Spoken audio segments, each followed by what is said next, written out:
A white police officer named Brian Collins humiliates a young black man named Malik Johnson. However, Brian doesn't realize that Malik is actually his new boss. What does Malik do once his identity is revealed? Does he let it go? Or does he seek revenge for the insult? Let's find out. But before we dive into the story, comment below where you're watching from today. And if you enjoy this story, don't forget to subscribe. The city was alive with energy, its streets filled with activity. Skyscrapers towered over bustling sidewalks where people of all walks of life hurried about their business. Cars honked as they navigated the congested streets, and the distant sound of a siren echoed through the air. On the surface, everything seemed normal, a typical day in a thriving metropolis. But beneath this veneer of normalcy, there were tensions. Racial and socioeconomic divides ran deep, shaping the lives of those who called this city home. At the heart of these divides was Officer Brian Collins, a veteran of the city's police force. He had been on the job for nearly 20 years, and in that time, he had seen it all, or so you like to believe. Brian was a man of routine, always patrolling the same neighborhoods, the same streets. He prided himself on knowing every corner, every alley, and every face that crossed his path. He considered himself a protector of the community, but his methods often raised eyebrows. Brian was known for his tough approach, particularly when it came to young black men. He had a reputation for being aggressive, always quick to assume the worst. To him, the streets were filled with potential threats, and he believed it was his job to keep them in check. His colleagues admired his tenacity, though some questioned his tactics. But Brian didn't care about what others thought. He was there to enforce the law, and he did it with a sense of authority that bordered on arrogance. Today, Brian was in his usual zone, cruising through the streets in his patrol car. The sun was high, casting a glare on the windshield as he scanned the sidewalks. It was the kind of day that made people restless, and Brian was on edge, ready for anything. His eyes darted from one person to the next, always watching, always suspicious. He had a gut feeling, and in his line of work, gut feelings meant everything. As he turned a corner, something caught his eye, a sleek black luxury car moving smoothly down the street. It was a late-model vehicle, shiny and spotless, the kind that turned heads. Brian's eyes narrowed as he focused on the driver, a young black man in his late 20s. The man was well-dressed, in a tailored suit, his posture relaxed as he steered the car with confidence. To most, it would have seemed like a picture of success, a young professional on his way to an important meeting. But to Brian, it was a red flag. Malik Johnson, the man behind the wheel, was indeed on his way to an important meeting. It was his first day as the vice president of corporate affairs at a major corporation, a position he had worked hard to attain. Malik had always been driven, determined to rise above the challenges that came with being a black man in a predominantly white corporate world. He was confident, educated, and composed, but he had learned the importance of staying humble.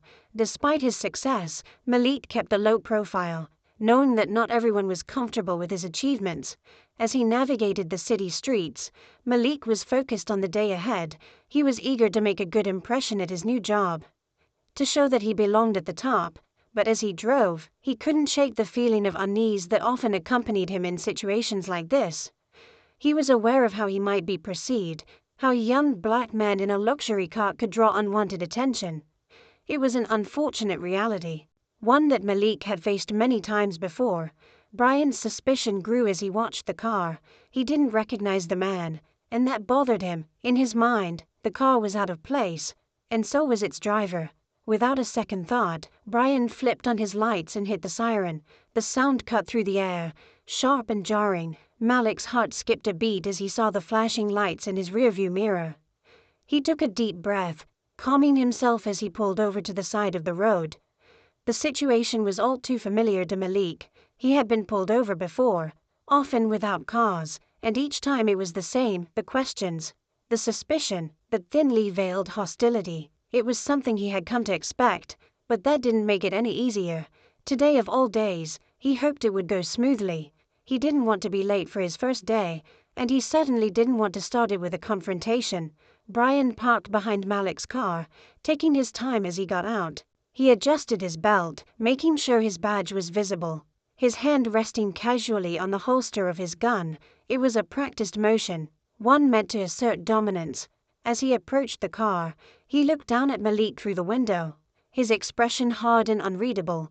Malik rolled down the window, forcing a polite smile. "Good afternoon, officer. Is there a problem?" Brian ignored the greeting, his eyes scanning the interior of the car before settling on Malik. "License and registration," he barked, his tone cold. Malik complied, reaching for his wallet in the glove compartment. He moved deliberately, aware that any sudden motion could be misinterpreted. He handed the documents to Brian, who snatched them without a word. The officer glanced at the license, then back at Malik. "This your car?" Brian asked, his voice dripping with skepticism. "Yes, sir," Malik replied calmly. "Is there a reason you pulled me over?"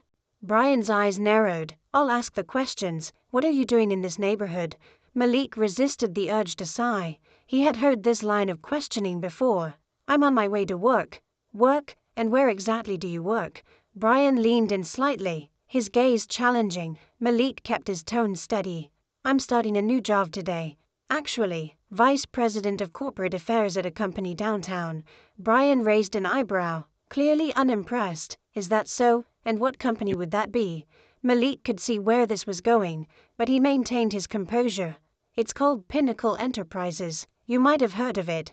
Brian didn't respond immediately. He had heard of Pinnacle Enterprises, one of the biggest corporations in the city, but he wasn't about to show it. Instead, he scoffed. "You expect me to believe that?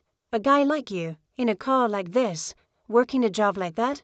Malik felt the sting of the words but refused to show it. He had dealt with men like Brian before, men who judged him by his skin color, who couldn't see past their own biases, but he also knew that arguing would only make things worse. "I'm telling you the truth, officer," Malik said evenly. "If you run my information, you'll see everything is in order."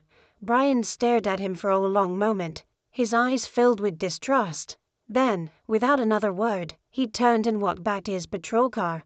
Malik watched him go, his hands gripping the steering wheel. He could feel the tension building inside him, but he knew he had to stay calm. Getting angry wouldn't help, and it certainly wouldn't change the way Brian saw him. In the patrol car, Brian ran Malik's information through the system, fully expecting to find something, anything, that would justify his suspicions. But the screen returned nothing out of the ordinary. No warrants, no priors, nothing that would give Brian a reason to escalate the situation. It annoyed him. In his mind, Malik didn't belong behind the wheel of such an expensive car, didn't fit the profile of someone who worked in a high-power position. But the computer didn't lie. Frustrated, Brian returned to Malik's car, handing back the license and registration. "Everything checks out," he said curtly, though there was no hint of apology in his voice. "But I'm going to need you to step out of the vehicle." Malik blinked, surprised. "Is there a problem, officer?" "Just step out of the car," Brian repeated, his tone leaving no room for argument. Malik hesitated for a moment, then did as he was told. As he stepped onto the sidewalk, he felt the weight of the situation bearing down on him. People were beginning to notice, passing by with curious glances. A few even stopped to watch. The tension in the air was thick, almost suffocating. Brian motioned for Malik to stand by the hood of his